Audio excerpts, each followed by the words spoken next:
ho, ho! We hope that you're having a holly, jolly, and festive holiday season. With the BiggerPockets elves off tinkering to make even greater shows for next year, we bring you one of our favorite episodes from the BiggerPockets Real Estate Podcast. Now, in this show, we'll hear from Mike Baum, who owns just one rental property, but this one property alone has changed his life. So, why does he have just one rental property, and why doesn't he grow it using his expertise? Listen on to find out why. As real estate investors, there's a question we always need to be wrestling with. Is now the right time to expand our portfolios, or should we be sitting back, enjoying the portfolio we have, or being patient and more opportunistic about finding deals? And for a lot of people who come on the show, either as guests or hosts, the answer is that they want to always be expanding and growing and scaling. But for other investors, being content with what they have is just fine, even for years at a time.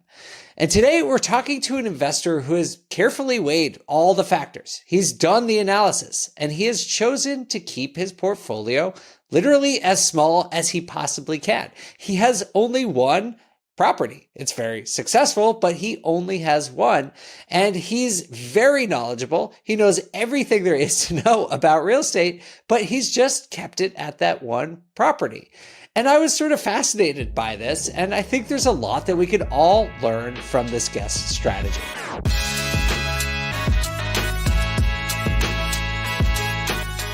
Hey everyone, it's Dave. Welcome to the BiggerPockets podcast.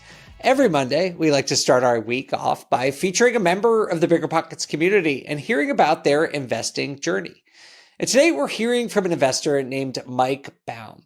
And fun fact, Mike is actually one of BiggerPockets community's top forum contributors. He has spent over 10,000 hours on BiggerPockets.com posting and helping fellow investors learn about real estate. So if you're a frequent visitor to our website, you've probably seen his name pop up. But Mike has a lot to share on top of just what he does for the community already. And in today's episode, I'm going to talk to Mike about how an unexpected life change for Mike, and a serious one, started his journey in real estate.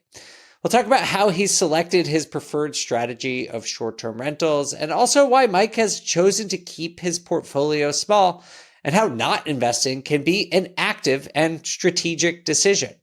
And this is going to be a great episode because I think it provides a really helpful and interesting counter narrative to what we hear most commonly in the real estate investing industry. And I get it. Not everyone wants to stay small. Not everyone wants to scale. But I think it's really beneficial for all of us to learn from people who are doing something a little bit different. And Mike fits that bill perfectly. So let's bring him on. Mike, welcome to the show. Thanks for being here. Thanks for having me, guys. Well, I'm very curious to hear about your journey. And so let's just start with your career prior to becoming a real estate investor. What were you up to? So I was an engineer at Intel for 19 years. I was a product owner and what they call a technical marketing guy.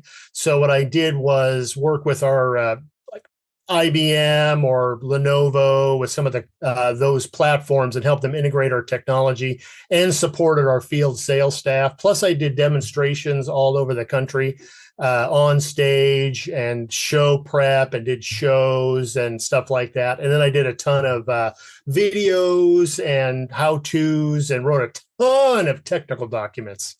So that was my gig. Wow. Yeah, and I did that until 2011.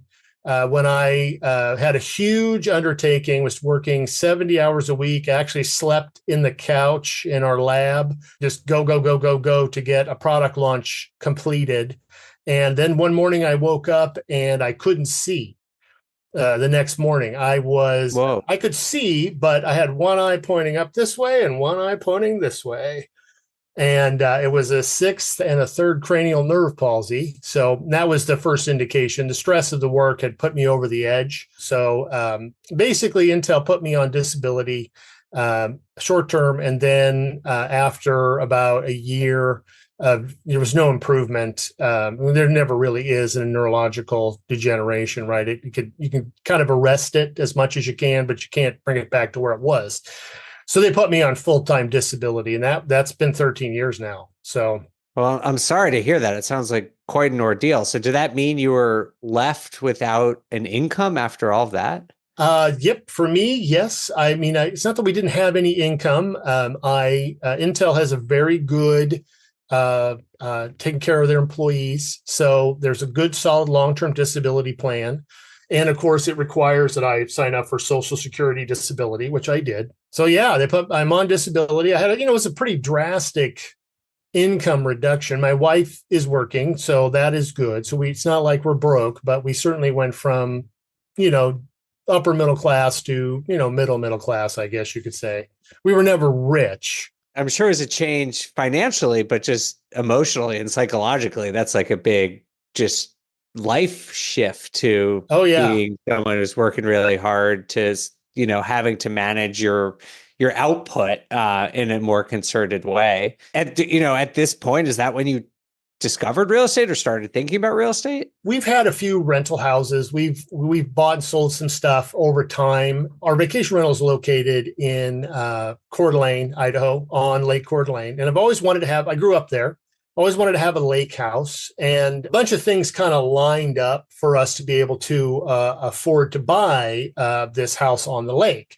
And it was a way for us to replace, because I'm not contributing to retirement any longer, right? Mm-hmm. Because I have no way to return in normal ways. There are certain ways, but for the most part, it's very difficult to when you're on disability because you don't have an actual earned income anymore. So you got to do something for retirement. So I figured, and initially we were not going to rent the house. We weren't going to do a short-term rental. And basically, BiggerPockets is what turned me around to that. Because I have three kids. We have three kids, and we have three grandkids now. So we figured, we'll have this lake house, and we can go and I'll hang out there. But it's, I came to realize it's going to sit empty 80% of the time. Mm-hmm. It's 8-hour drive from where we're at to get there. It's not something you can just kind of bop on over. And traveling with grandkids is certainly not easy, for their age to, pick up, pack up, and drive 8 hours across the state to get there. It's easier now that they're older, but back then it was, they were very young. And what year was this? 2017. Okay. So you for a while after your diagnosis, you hadn't got into real estate. It took a couple of years for you to start. Yeah. Well, we had a couple of long-term rentals we had sold. Okay. Yeah. So, I mean, it's not that we were completely green, but never really looked at short-term rentals. In 2017, it was kind of I wasn't say the wild, wild west of short-term rentals, but it was a different world than it is today. So, I mean, I got to get to know Luke Carl and Avery Carl on BiggerPockets. I think I joined a little after they did. And I started hanging out on the BiggerPockets short-term rental forum and was reading everything I possibly could about doing this. And we were a little nervous. I mean, it's when you're first thinking about doing a short-term rental, you have this asset as like you're basically handing the keys over. It's not a 1973 Toyota Corona you're letting your buddy borrow. It's a whole house sitting on the lake, filled with furniture. And when we got started, the house was completely empty. So we had to furnish it and get it all ready to go. And that took a long time, not really that long, but, it's an expense and trying to figure it all out. But if it wasn't for BiggerPockets, I don't think I would have done it. Well, we're glad to hear that. And you've paid us back in spades because as I mentioned at the top of the show, Mike is one of the most prolific members of the BiggerPockets forum communities, which we greatly appreciate. You're always in there answering people's questions. We got to take a quick break, but stick around because later in the show, Mike's going to explain why he's almost immune to FOMO or fear of missing out. And it's super interesting. So stick around.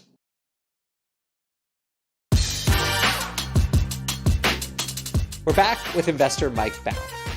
So what was the learning curve like for you? Because I imagine going from being in product development and software engineering, are there overlaps between that and managing a short-term rental? There is, because 50% of my job at least was creating processes for people that needed to understand how to implement our technology. So you really just take that and you apply it to processes for short-term rental. I'm a huge believer in self-management of your short-term rental. but you have to have all your ducks in a row. You have to have everything working. You have to make sure your maintenance schedule is right on the money, because the last thing you want is this X, Y, or Z breaking down. So all your hard systems need to have steady maintenance. You need to hire the right people to be a handy person to come over and take care of something. So you have to have somebody there. You have to have a top-notch cleaner. And sometimes it's going to take a while. I've been through 4 cleaners since we started. That's actually not that bad. I think I've been through way more. It isn't that bad considering we're really rural. I mean, we are 36 miles down the lake from Coeur d'Alene. It's over an hour to drive down there. And it's a tiny little town. And there's very few professionals of this kind. There's another town about 18 miles farther south called St. Mary's that has some, but the cleaner comes all the way from Coeur d'Alene. It's a whole day job for her. Drive down there, clean the whole house, top to bottom, do all the laundry, and then drive back. So that's always a key. But getting everything in place and all the processes in place, once those are running, then management becomes a lot easier. I'm a huge believer in personal communication with the guests. I don't rely on automated communication. I don't rely on bots of any kind to answer things. Somebody asks a question, does an inquiry on Airbnb or VRBO. I'm the guy who answers the question. Yeah. I give them my personal cell phone number that they can get a hold of me anytime.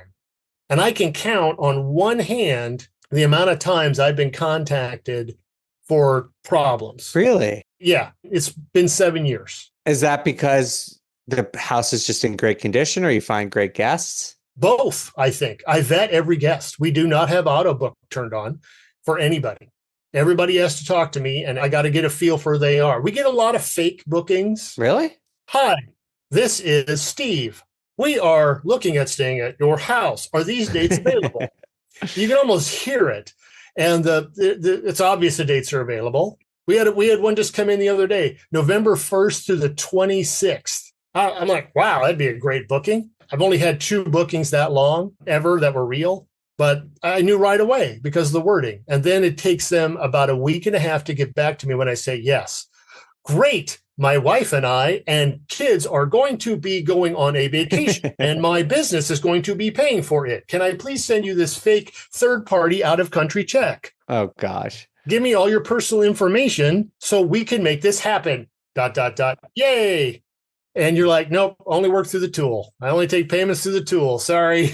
And then they disappear. Good for you. I mean, it sounds like you've got some really good systems in place. I want to take a step back quickly, though, because, you're sort of in your timeline. You bought this house for personal use. You found BiggerPockets. And I think one of the common challenges that a lot of our audience hears is, how long do you research and learn before just jumping in? Was it quick for you to just start renting it out, or are you more the type that spent a lot of time educating yourself prior to, like you said, handing over the keys to this very valuable asset to people you've never met before? Right. So analysis paralysis is probably the biggest hurdle for most folks who have never done anything like this before. It is a gigantic expense for most people, and it's a real risk and roll of the dice. So I'm on both sides of that, what you just stated, because I'm not risk averse, but I plan. If you fail to plan to fail, right?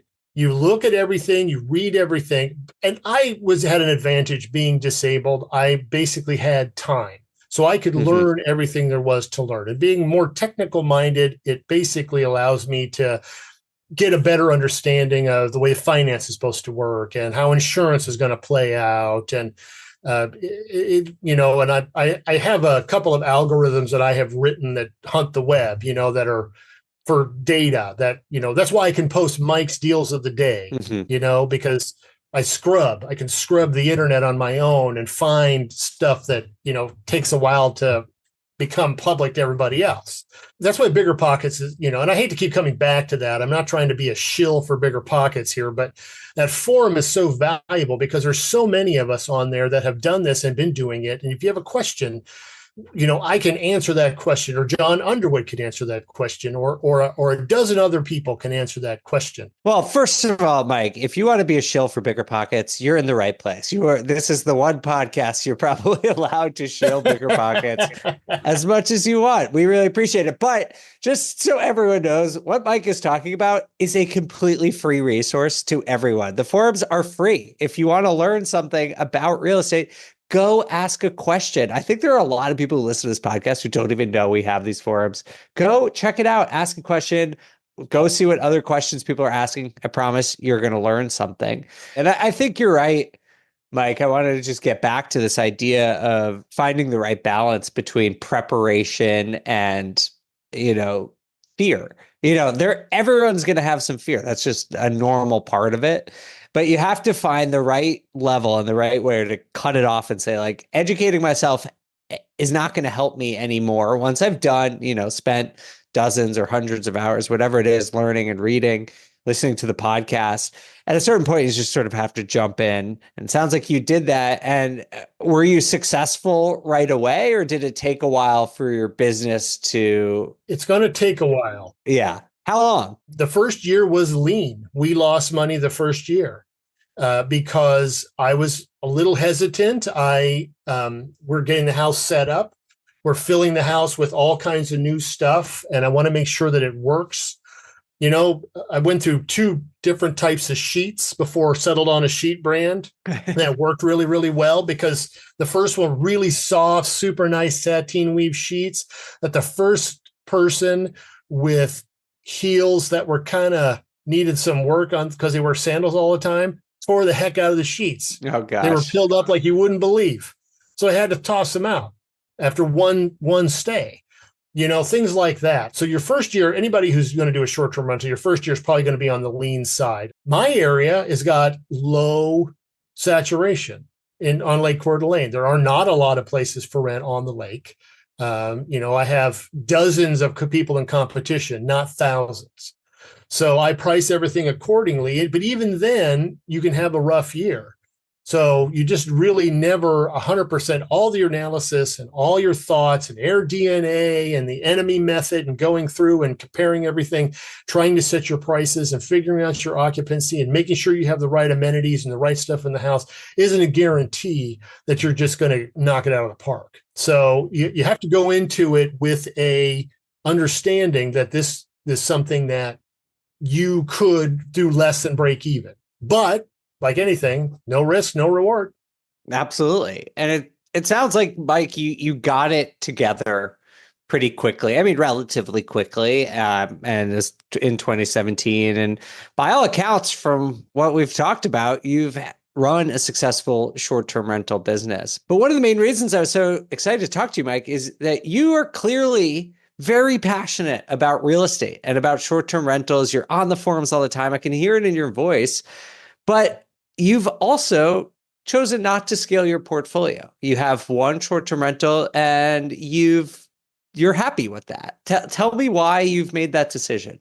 Okay, so we have tried to buy a few other places. Unfortunately, as the farther down the road after COVID is when we started to look.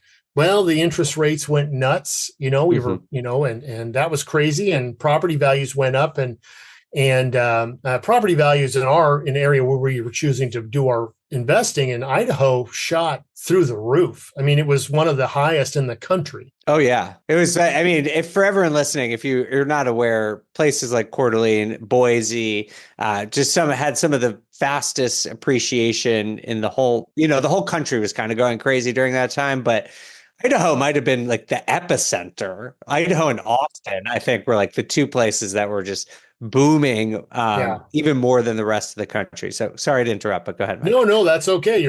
Absolutely. Our lake house is worth 4 times what we paid for it now. Oh my God. In 7 years? Yeah. So yeah, why buy more if you're doing that well with your first one? Well, we've looked at other places. We did a scouting trip down to Sedona, Arizona, looking around there. We went out to New Mexico, Angel Fire, looked at some things like that, and all of it. We liked all of it, but unfortunately, the places that we liked the best ended up either selling before we even got home, started talking about it, or they got pulled off the market, or there was various different reasons. We took out a pretty good size HELOC on our primary, so we have cash for down payment and to get the house all prepped. And now we're kind of in a holding pattern. But we found a place out on the ocean that we were looking at. It was a successful short-term rental. It was doing pretty well. And we were ready to pull the trigger on it. Needed some updating, but we were ready for that. And then the people pulled it off the market. That was late last year. So we looked at a couple other places, one in Coeur d'Alene. It was on the Pend d'Oreille River, which is a major inflow into Lake Pend d'Oreille, which is an enormous lake north of where we're at. And it was beautiful. It was great. And they pulled it off the market as well. So, it's not that we don't want to expand it, but now we're getting to the point where my wife's going to retire in a couple of years. And we started kind of late in life in this particular game. So, had we known more earlier, I think we would have done better. If you're younger, I think there's still going to be a lot more opportunity moving forward. It's a more sophisticated market now than it was 7-8 years ago. So. All right, we got to take a pause for some ads, but we'll be back with this week's investor story on the other side.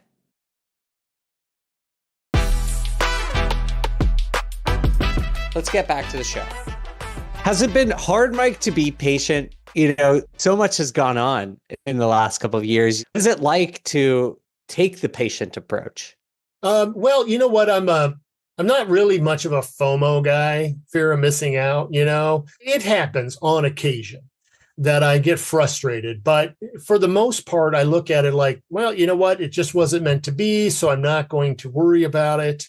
I'm just going to move on and see what else I find. I still scan, I spend actually a lot of time on Craigslist looking at buy owner stuff and what people might have been trying to sell. I've been driving around North Idaho quite a bit, down back roads, seeing if there's something interesting, just kind of floating around. And, I'll write an address down and nothing's popped up. But if you get mad and try to jump on every single deal that comes along, it's going to bite you, in my opinion. Mm-hmm. Eventually, it's going to bite you. You really got to watch that. And what do you attribute that lack of FOMO to? I mean, I think it takes confidence, right? To not be jealous or chasing every little shiny object.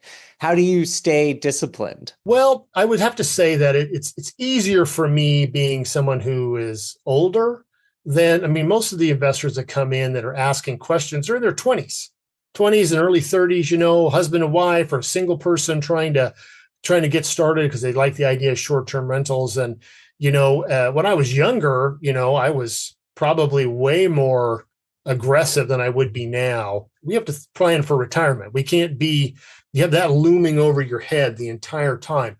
Do I sit there and I just take $200,000 and put it down on black?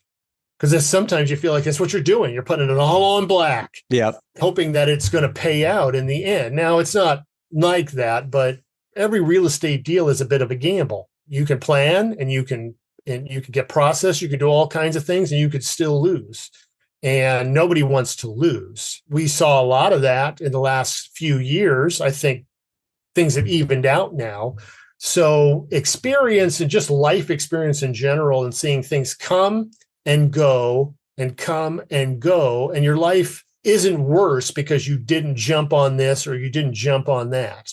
I don't spend a lot of time kicking myself in the butt for not buying Apple at $25. Right. Yeah. That wasn't the part of life you were in. Right. At that time, I just don't think about it. We get quite a few young folks coming in. They want to do short-term rentals off the bat. They're single. And my advice to every young investor wanting to get started is to not do short-term rentals. Oh, really? Why is that? Well, because there are better options to build a base off of. There was one young guy. He's 19. He's in the military. He's going to be able to take advantage of VA loans. And he wants to get into short-term rentals once he gets out in about 3 years. And I told him, what you should really do is take advantage of the VA loan, or for those who don't have access to VA loan, would be FHA, low down, 3% down loans. buy a duplex, buy a triplex, buy a fourplex, right? You buy something like that. You live in one and you have 3 renters. You do some minor rehab. You do it after a year. You have to live in the place for a year. Then you basically exit the place, rent that last unit, and then do it all over again. You have to convert that one FHA loan to a conventional. You refinance, then you move over here and you do it again. And then you do it again. And maybe one more time. And now you've got duplexes, triplexes, and fourplexes, all of them producing, all of them income producing for you, maybe 10, 15, 20% at this point after doing it for a few years. Maybe you have one that's paid off. You have all these assets that form this really, really nice piece of bedrock that you can build the rest. So that's, if you're young, you don't have kids, you can move every couple of years or every other year or whatever without dragging a whole family and changing school districts and blah, blah, blah, blah, blah. Then that's what I would do. And then once you do 4 or 5 years of that, then you can start looking at some other things. You're speaking my language. I mean, that's sort of what I did, is just started with long-term rentals. And over time, I've branched out. I started investing in syndications. I do some private lending now. You do some different stuff, but I feel comfortable taking risk because I have a solid portfolio of low risk, high performing assets. And not all of them were like amazing when I first bought them, but I bought 10, 15 years ago. And that's the beauty of real estate, is over time, you hold on to these things, they perform. Yep.